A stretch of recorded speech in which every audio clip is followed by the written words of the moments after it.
Hi friends, welcome back to Mahabharata series episode number 56. ఇప్పటి వరకు జరిగిన కథ.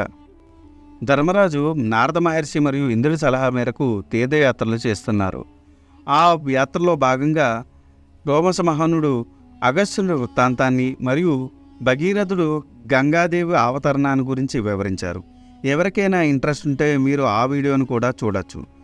ఆ తర్వాత ఏం జరిగిందో తెలుసుకోవాలనుకుంటే మీరు ఈ వీడియోని స్కిప్ చేయకుండా లాస్ట్ వరకు చూడండి.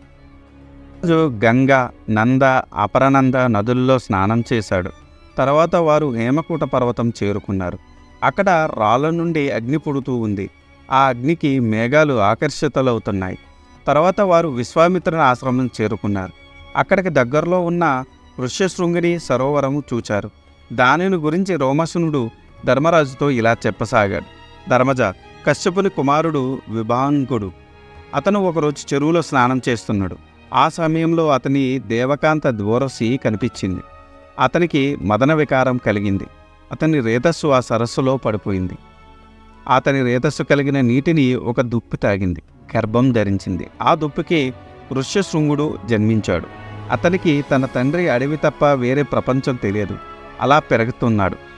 ఆ సమయంలో అంగదేశాన్ని రోమపాదుడు పరిపాలిస్తున్నాడు. అతను తన పురోహితునికి చేసిన అపరాధం వలన ఆ దేశంలో ఉన్న బ్రాహ్మణులు దేశం విడిచిపోయారు. అందుకని ఆ దేశంలో వర్షం కురవడం లేదు. అనావృష్టి సంభవించింది. తన తప్పు తెలుసుకున్న మహారాజు బ్రాహ్మణులు తిరిగి తన రాజ్యానికి పిలిపించాడు. వానలు కురవడానికి ఉపాయం చెప్పమన్నాడు. వారు, రాజా, శాంత స్వభావుడైన ఋష్యశృంగుడు పాదం పెట్టిన చోట వర్షం కురుస్తుంది. కాబట్టి అతన్ని ఎలాగైనా మన దేశానికి రప్పించండి అని చెప్పారు. అప్పుడు అంగరాజు కొంతమంది వేశ్యలను పిలిచి ఎలాగైనా ఋష్యశృంగుని అంగదేశానికి తీసుకురమ్మని చెప్పి పంపించాడు. ఒకరోజు విభాంకుడు తన కుమారుడు ఋష్యశృంగుని ఆశ్రమంలో ఉంచి తను పళ్ళు సముద్రుల కొరకు అడవిలోకి వెళ్ళాడు. ఆ సమయంలో అంగరాజు పంపిన ఒక వేశ్య ఆశ్రమానికి వచ్చింది. ఋష్యశృంగుడు ఆమెను తన మాదిరే ఋషికుమారుడు అనుకున్నాడు. ఆమెకు అతిథి సత్కారాలు చేశాడు. ఆ వేశ్యకన్య అతన్ని చూసి తన ఇంటికి ఆహ్వానించింది. తనతో స్నేహం చేయమని అడిగింది. అలాగైతేనే అతను ఇచ్చిన అతిథి సత్కారాలు గ్రహిస్తాను అని చెప్పింది. కల్లాకప్తం తెలియని ఋష్యశృంగుడు అలాగే అన్నాడు. ఆ వేశ్య తన ఆటపాటలతో అతన్ని అలరించింది. తర్వాత ఆమె వెళ్ళిపోయింది. ఋష్యశృంగుడు ఆమెకు మరవలేకపోయాడు. ఆమె ధ్యాసలోనే పడి అన్నం నీళ్లు మర్చిపోయాడు. విభాండవుడు కొడుకును చూసి కారణం అడిగాడు. ఋష్యశృంగుడు జరిగినదంతా చెప్పాడు. విభాంగుడు అసలు విషయం గ్రహించాడు. నాయన, ఋషులు తపస్సులు చెడగొట్టడానికి రాక్షసులు ఇలా మాయవేశాల్లో తిరుగుతూ ఉంటారు. జాగ్రత్తగా ఉండు అని చెప్పాడు. మరునాడు కూడా తండ్రి ఆశ్రమంలో లేనప్పుడు మరలా వేష ఋష్యశృంగుని వద్దకు వచ్చింది. ఆమె మోహంలో పడి ఋష్యశృంగుడు తండ్రికి చెప్పకుండా ఆమె వెంట అంగరాజ్యానికి వెళ్ళాడు. ఋష్యశృంగుని రాకతో అంగదేశాన్ని వానలు కురిశాయి. అంగరాజు రోమపాదుడు సంతోషించాడు. తన కుమార్తె శాంతనిచ్చి ఋష్యశృంగునికి వివాహం జరిపించాడు. అక్కడ విభాంకుడు ఆశ్రమంలో ఋష్యశృంగుని జాడ తెలియక అతన్ని వెతుకుతూ అంగదేశానికి వచ్చాడు. అక్కడ తన కొడుకును కోడల్ని చూసి సంతోషించాడు. వారిని తీసుకుని ఆశ్రమానికి వచ్చాడు. ఋష్యశృంగుడు తన భార్య శాంతతో మునులను సేవించుకుంటూ సుఖంగా ఉన్నాడు అని ఋష్యశృంగుని వృత్తాంతం రోమశనుడు ధర్మరాజుకు వివరించాడు. అక్కడ నుంచి ధర్మరాజు కళింగ దేశంలో ఉన్న వైతరణి నదిని సందర్శించాడు. అక్కడ నుండి మహేంద్ర పర్వతానికి వెళ్ళాడు. అక్కడ నుంచి ఋషులను చూసి ధర్మరాజు, మహానుభావులారా, ఇక్కడ పరశురాముడు ఉంటాడు అంటారు కదా, మీరు ఎప్పుడైనా చూశారా అని అడిగాడు. దానికి పరశురాముని శిష్యుడైన అకృతవర్ణుడు అనే ఋషి ఈ విధంగా చెప్పాడు. ఓ ధర్మరాజా, రేపు చతుర్దశి. ఈ రోజున మనము పరశురాముడిని చూడవచ్చు అని చెప్పారు. దానికి ధర్మరాజు, ఓ మహర్షి, నాకు పరశురాముని చరిత్ర వినవలనని ఉంది, వివరించండి అని అడిగాడు. దానికి అకృతవర్ణుడు ఇలా చెప్పసాగాడు.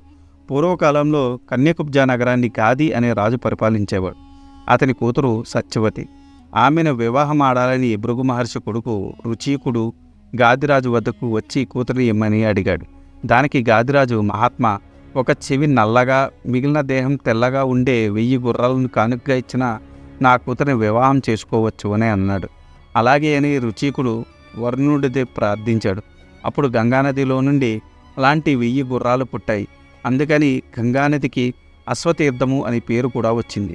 ఆ గుర్రాలను కానుకగా ఇచ్చి గాది కూతురిని రుచీకుడు వివాహమాడాడు. ఒకరోజు భృగు మహర్షి వారి ఆశ్రమానికి వచ్చాడు. కొడుకుని కోడల్ని చూసి సంతోషించాడు. కోడల్ని ఒక వరం కోరుకోమన్నాడు. ఆమె మామగారిని చూసి, నాకు ఒక కుమారుడు, నా తల్లికి ఒక కుమారుడు వరంగా ప్రసాదించండి అని అడిగింది. అలాగే అన్నాడు భృగు. మీరు ఇరువురూ స్నానం చేసి నీవు మేడి చెట్టును, నీ తల్లి అశ్వత్థ వృక్షాన్ని కౌగిలించుకోండి, మీ కోరిక తీరుతుంది అని చెప్పాడు. అలాగే అని సత్యవతి ఆమె తల్లి స్నానం చేసి ఆ తొందరలో పొరపాటున సత్యవతి అశ్వత్థ వృక్షాన్ని, ఆమె తల్లి మేడి చెట్టును కౌగిలించుకున్నారు. ఆ విషయం తెలిసిన భృగు కోడలతో ఇలా అన్నాడు. అమ్మా, నీకు బ్రహ్మకుల పూజ్యుడైన కుమారుడు పుడతాడు, కానీ దారుణమైన క్షేత్రధర్మాన్ని అవలంబిస్తాడు. నీ తల్లికి ఒక క్షత్రియ కుమారుడు జన్మిస్తాడు, కానీ అతడు మహాతపస్సాలి బ్రహ్మజ్ఞాని అవుతాడు అని చెప్పాడు. అప్పుడు సత్యవతి మామగారిని చూసి దారుణమైన క్షేత్రము తన కొడుకు కాక తన మనవుడికి వచ్చేటట్టుగా అనుగ్రహించమని కోరింది. అలాగే అని భృగు వరం ఇచ్చి వెళ్ళిపోయాడు. సత్యవతి కొంతకాలానికి గర్భం ధరించింది. జమదగ్ని అనే కుమారుణ్ణి కన్నది. ఆ జమదగ్ని ప్రసేనజితుడు అనే రాజు కుమార్తెను రేణుక అనే కన్యను వివాహమాడాడు. వారికి రుణవంతుడు, సుషేనుడు, వసుడు, విశ్వావసుడు, రాముడు అనే 5 కుమారులు కలిగారు. ఒకరోజు జమదగ్ని భార్య రేణుక నీటి కోసం ఒక సరస్సుకు వెళ్ళింది. ఆ సమయంలో చిత్రరథుడు అనే రాజు తన రాణులతో ఆ సరస్సులో జలకాలాడుతున్నాడు. ఆ రాజును చూసి రేణుక మనసు చలించింది, కామక్రోపం పొందింది, మానసికంగా వ్యభిచరించింది. ఈ విషయం తెలిసిన జమదగ్ని కోపించాడు.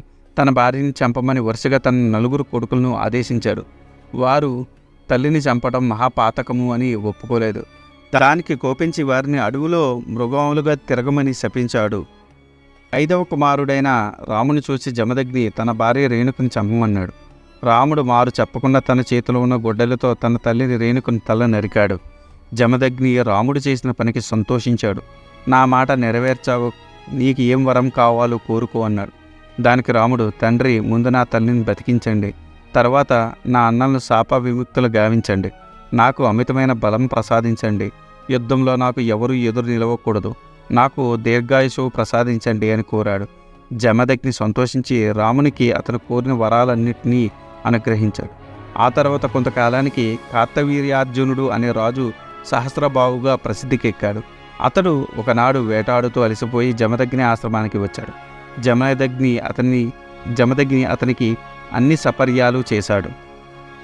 ఈ కార్తవీర్యార్జునుడు రాజ్యమదంతో గర్వంతో జమదగ్నిని ఇతర ఋషులను అవమానించాడు. జమదగ్ని ఆశ్రమంలో ఉన్న హోమధేనువును దాని దూడను కూడా తీసుకుని పోయాడు. ఆ సమయంలో రాముడు ఆశ్రమంలో లేడు.